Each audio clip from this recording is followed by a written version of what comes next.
Bismillahirrohmanirrohim. Assalamualaikum warahmatullahi wabarakatuh. Kami dari kelompok 7 Genetika yang membahas mengenai replikasi, transkripsi, dan translasi ingin menjelaskan sedikit mengenai pembahasan kami. Bismillahirrahmanirrahim. Assalamualaikum warahmatullahi wabarakatuh. Di sini saya akan menjelaskan apa itu DNA.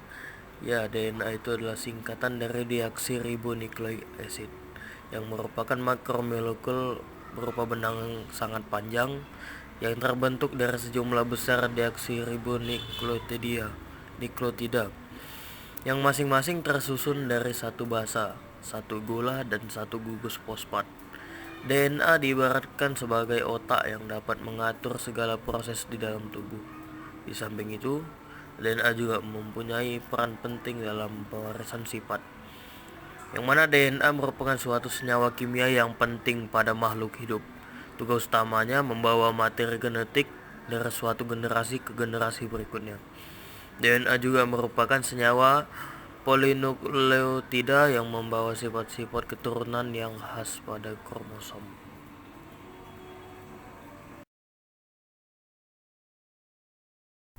Selanjutnya yaitu struktur DNA, yang mana DNA itu terdiri atas dua untai yang berpilin membentuk struktur helix ganda. Pada struktur helix ganda, orientasi rantai nukleotida pada satu untai berlawanan dengan orientasi nukleotida untai lainnya. Hal ini disebut sebagai antiparalel. Masing-masing untai terdiri dari rangka utama sebagai struktur utama dan basa nitrogen yang berinteraksi dengan untai DNA satunya pada helix. Kedua untai pada helix ganda DNA disatukan oleh ikatan hidrogen antara basa yang terdapat pada kedua untai tersebut. 4 basa yang ditemukan pada DNA adalah adenin yang dilambangkan dengan A, sitosin dilambangkan dengan C dari sitosin, dan guanin dilambangkan dengan G, dan timin dilambangkan dengan T.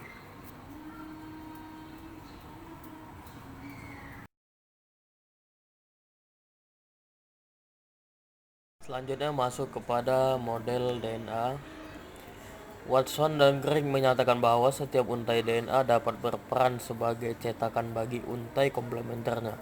Jika helix ganda dapat mengurai dan memisah, maka untai-untai yang terbentuk dapat menarik basa-basa komplementernya, seperti dalam sintesis mRNA. Dengan demikian, masing-masing untai awal itu akan berasosiasi lagi dengan komplemennya, dan dua helix ganda yang identik pun tercipta. Peristiwa ini disebut sebagai replikasi semi-konservatif, sebab masing-masing helix ganda yang terbentuk mengandung satu untai induk dan satu untai yang baru tersintesis. Model batang elastis dicirikan oleh 3 tipe gerak internal: gerak longitudinal, gerak rotasi dan berpilin, dan gerak transversal.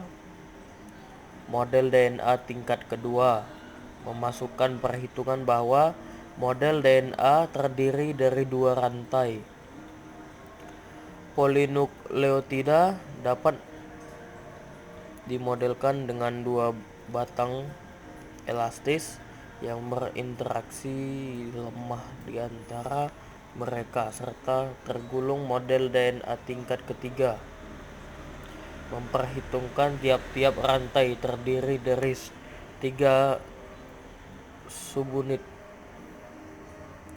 gula, fosfat, dan basa. Model DNA tingkat keempat diwakili oleh model kisi DNA dan mendeskripsikan gerak atom yang menyusun sel kisi. Solusi tipe model DNA tingkat keempat ini dapat diselesaikan dengan aproksimasi harmonik linear. Model DNA tingkat kelima mensimulasi struktur dan gerak DNA dengan akurasi maksimum dalam model dinamika molekuler ke dalam spiral ganda.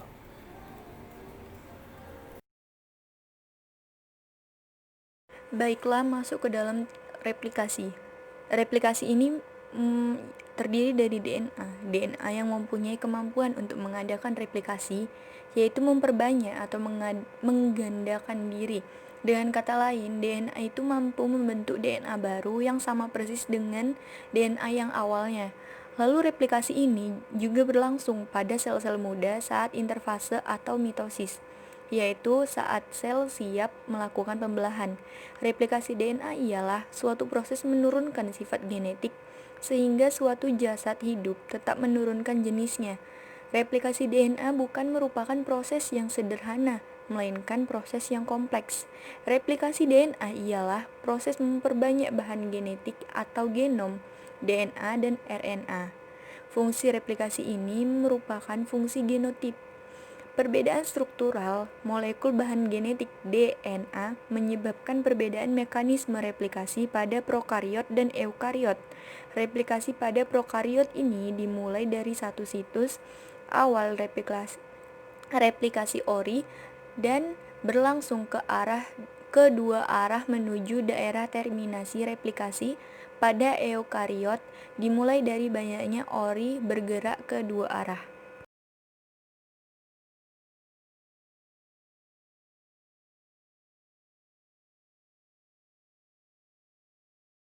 Nah, selanjutnya ada 3 hipotesis mengenai replikasi DNA, yaitu semi-konservatif, konservatif, dan dispersif. Yang pertama itu hipotesis konservatif. Setiap molekul untai ganda DNA akan terdiri atas satu untai tunggal DNA induk dan satu untai tunggal DNA hasil sintesis baru. Lalu yang kedua itu konservatif. DNA untai ganda induk tetap bergabung, sedangkan kedua untaian DNA anakan terdiri atas molekul hasil sintesis baru. Yang ketiga ada hipotesis dispersif. Molekul DNA induk mengalami fragmentasi sehingga DNA anakan terdiri atas campuran molekul lama atau induk dan molekul hasil sintesis baru. Di antara ketiga cara replikasi DNA yang diusulkan, hanya cara semi-konservatif yang dapat dibuktikan kebenarannya melalui percobaan yang dikenal dengan nama sentrifugasi seimbang dalam tingkat kerapatan atau equilibrium Desirti gradient centrifugation. Nah, model replikasi semi-konservatif memberikan gambaran bahwa untaian DNA induk berperan sebagai cetakan template bagi pembentukan untaian DNA baru. Dengan demikian, salah satu bagian yang sangat penting dalam proses replikasi DNA adalah denaturasi awal untaian DNA, yang merupakan proses enzimatis. Denaturasi awal terjadi pada bagian DNA yang disebut ori. Garpu replikasi akan bergerak sehingga molekul DNA induk membuka secara bertahap masing-masing untaian DNA yang sudah terpisah dan berfungsi kembali sebagai cetakan untuk penempelan nukleotida yang akan menyusun molekul DNA baru sehingga basa nitrogen DNA baru sesuai dengan sekuens basa cetakan DNA komplementernya.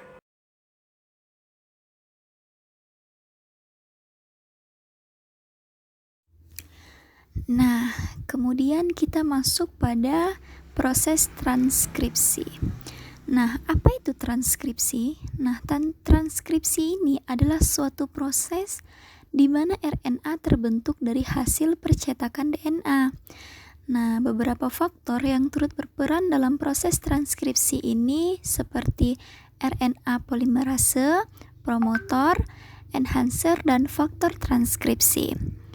Nah, proses transkripsi ini menghasilkan 3 jenis molekul RNA, yaitu mRNA, tRNA, dan rRNA. Messenger RNA atau mRNA merupakan blueprint yang mengkode urutan asam amino dari satu atau lebih polipeptida yang terdapat dalam satu gen atau sekumpulan gen. Sedangkan transfer RNA atau tRNA berfungsi membaca informasi yang dikode oleh mRNA dan mentransfer asam amino tertentu ke rantai polipeptida yang sedang tumbuh selama proses sintesis protein. Nah, kemudian yang terakhir, molekul ribosomal RNA atau rRNA merupakan komponen ribosom yang berfungsi sebagai cetakan tempat sintesis protein terjadi. Nah, di situ ada gambar yang tertera dalam proses transkripsi DNA.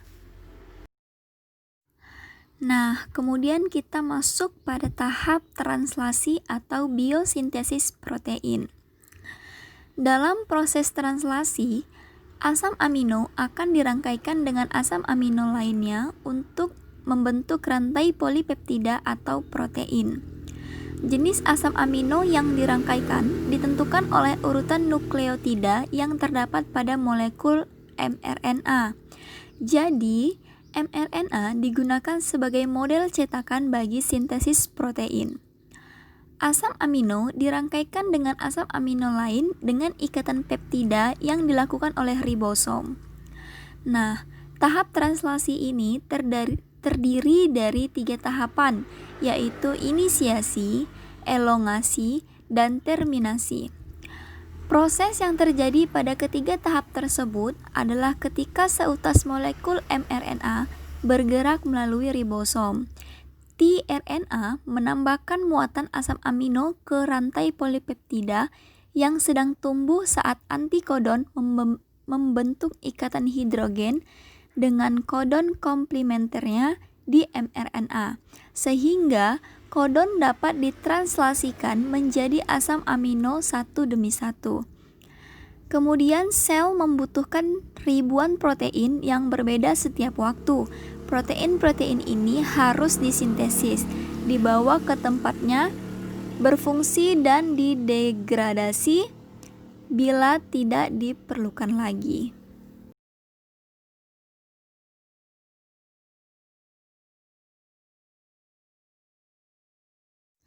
Nah, sama dengan proses replikasi, transkripsi, bahwa translasi memiliki beberapa tahapan proses. Yang pertama, masuk kepada kode genetik. Nah, kode genetik ini adalah urutan basa untuk setiap asam amino. Kode genetik ini merupakan suatu pengkodean urutan triplet basa nitrogen DNA dan RNA pada proses sintesis protein. Kemudian masuk pada transfer RNA atau tRNA. Pada proses translasi memerlukan molekul tRNA. tRNA merupakan molekul adaptor yang berfungsi menerjemahkan urutan nukleotida pada mRNA menjadi urutan asam amino dalam polipeptida. Pada tRNA terdapat urutan 3 basa yang disebut antikodon. Nah, antikodon komplement dengan salah satu kodon, sedangkan pada ujung 3 tRNA terikat asam amino spesifik. tRNA yang sudah mengikat asam amino disebut aminoasil tRNA. Kemudian ada ribosom. Nah, ribosom ini merupakan tempat sintesis protein. E. coli mengandung lebih dari 5.000 ribosom yang terdapat bebas di sitoplasma. Ribosom merupakan kompleks antara protein dan rRNA dan terdiri dari 2 subunit, yaitu subunit besar dan subunit kecil. Kemudian masuk pada mekanisme translasi. Proses translasi berlangsung pada ribosom dan merupakan proses sintesis protein berdasarkan informasi yang berada pada mRNA. mRNA yang ditranslasi harus terikat pada ribosom dan pada organisme prokariotik pada ujungnya 5-nya terdapat satu urutan yang mengenali ribosom. Urutan ini dikenal sebagai situs pengikatan ribosom atau ribosome binding site atau RBS.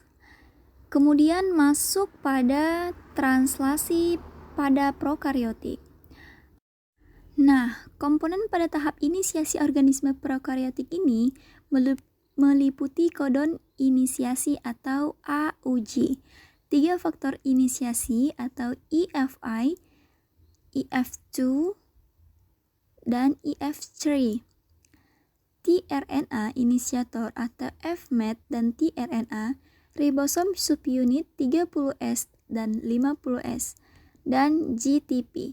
Setelah diaktifasi oleh faktor inisiasi, tRNA inisiator yang membawa antikodon CAU akan menepati situs P pada ribosom. tRNA kedua yang membawa antikodon untuk kodon kedua memasuki situs A pada ribosom. Asam amino yang dibawa oleh tRNA kedua akan membentuk ikatan peptida dengan asam amino pertama. Kemudian terakhir masuk pada translasi pada eukariotik.